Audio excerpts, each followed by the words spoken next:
அனைவருக்கும் வணக்கம். என் பெயர் டாக்டர் பரமேஸ்வரன். இன்னைக்கு டெங்கு காய்ச்சல் அப்படிங்கிறத பத்தி ஒரு சில நிமிடங்கள்.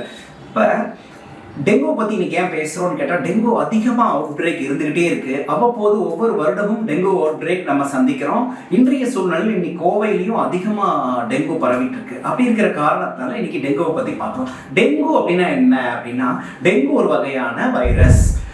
இந்த வைரஸ் எது மூலியமா பரவுது அப்படின்னு பார்க்கும் பொழுது மஸ்கிட்டோ, எய்டிஸ் என்று சொல்லக்கூடிய ஒரு வகையான மஸ்கிட்டோ, எய்டிஸ் இஜிப்டி அண்ட் எய்டிஸ் ஆல்போபிக்டஸ் அப்படிங்கிற ஒரு சில வகையான மஸ்கிட்டோனால இந்த வைரஸ் பரவுது. இந்த மஸ்கிட்டோ பைட்னால ஏற்படுது.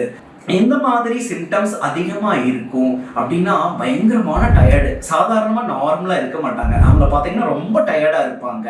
அவங்களுக்கு ஃபஸ்ட்டு 2 நாள் 3 நாள் விட்டு விட்டு காய்ச்சல் அடிக்கும், தலை வலிக்கும், கை கால் ஜாயிண்ட் எல்லாம் வலிக்கும், வாந்தி வர மாதிரி இருக்கும், உமட்டுற மாதிரி இருக்கும், டயர்டாக இருக்கும், நடந்தால் கூட டயர்டாக இருக்குது, நான் பேசாமல் வீட்டில் படுத்துக்கிறேன்னு சொல்லுவாங்க. இந்த மாதிரி சிம்டம்ஸ் எல்லாம் வந்துச்சுன்னா அது டெங்கு தான் நம்ம இது பண்ணிக்கணும். ஏன்னா சாதாரண வைரஸ் காய்ச்சல் ரொம்ப டயர்டு இருக்காது.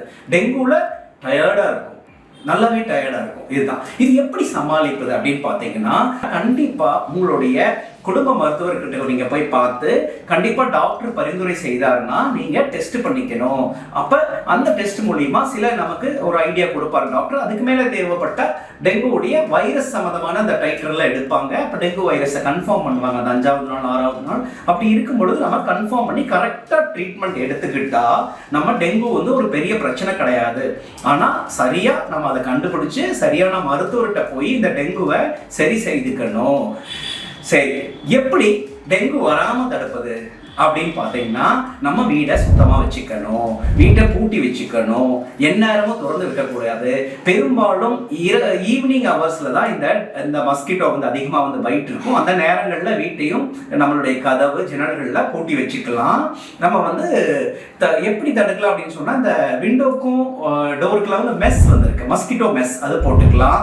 அப்புறம் வீட்டை சுற்றி இருக்கக்கூடிய வெறுமா இருக்கக்கூடிய பாத்திரங்கள், ட்ரம்மு, டயர்கள், அதுல எல்லாம் கொசுக்கள் பிரீட் ஆகிறதுக்கு அதிக வாய்ப்புகள் இருக்குது. தண்ணி தேங்கி நின்று அதுல கொசு பிரீட் ஆகும். அப்போ அதையெல்லாம் எடுத்து நம்ம வீடு சுத்தியும் சுத்தமா வச்சுக்கணும்.